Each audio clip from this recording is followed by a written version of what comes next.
Okay, the next step is going to be to kind of sew the two sides together. So you're going to get this big blue needle and you are going to thread it through here. It's not going to be perfect. You're going to thread it through just like that. And then you're going to take the two short edges and you're going to put them together. I'm going to flip it this way just to make myself life a little easier. And all you're going to do is you're going to do what's called a running whip stitch all the way up, so that instead of a flat thing, you'll have a tube. So, okay, all I'm going to do here is I'm going to go through one of the stitches, and it's not going to be perfect. I'm going to take the needle and I'm just going to thread it through. Okay.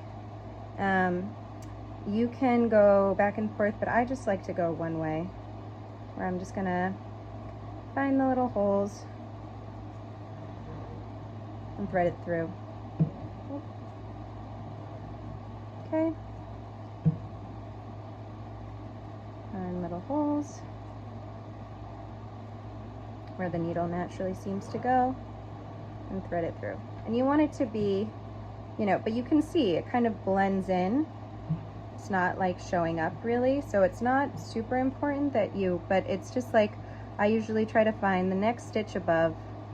And the way that I'm doing this, you could even go through the bottom here, but I'm just finding kind of these natural loops that are right towards the edge. Okay, so I'm not doing anything crazy. I'm like, oh, there's a hole right here, and there's a hole right here, and I can just pull it through. And I'm just making sure that there's not going to be any holes. So I'm trying to kind of find the next set of holes right above where the tail just came out. And I'm just going to keep going all the way up. Okay, all the way up here. You could even do this with your fingers, but I find it so much easier with a needle here. It took me a minute to find that hole, but I did. You just want to make sure you're going through something. Boop. And make sure that your piece is kind of in line so that you can see where the ends are going to match up here. Because you want the ends to match up in the end so that they don't get sort of like when you button the wrong button and then your shirt's out of alignment, right? You want to make sure that it's still in some kind of alignment. Okay, and I'm like, I want this hole a little bit closer. This hole. Whoosh.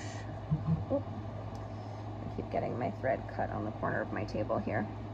Okay, got this one and this one.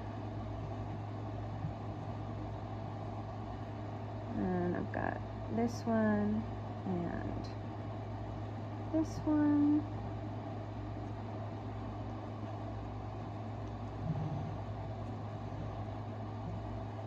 And I've got here. The top's gonna be a little funky. So you can see here how like that's kind of the end. I'm gonna do one more just because I wanna bring these two loops together, but it'll depend on your piece if you wanna go like a little higher or not.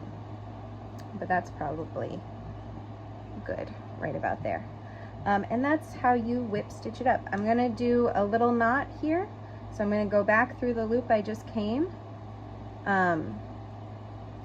And I'm gonna see how it makes a loop here. I'm just gonna take my thread back in through that loop and pull it tight. So once again, I'm gonna undo that just to show you again.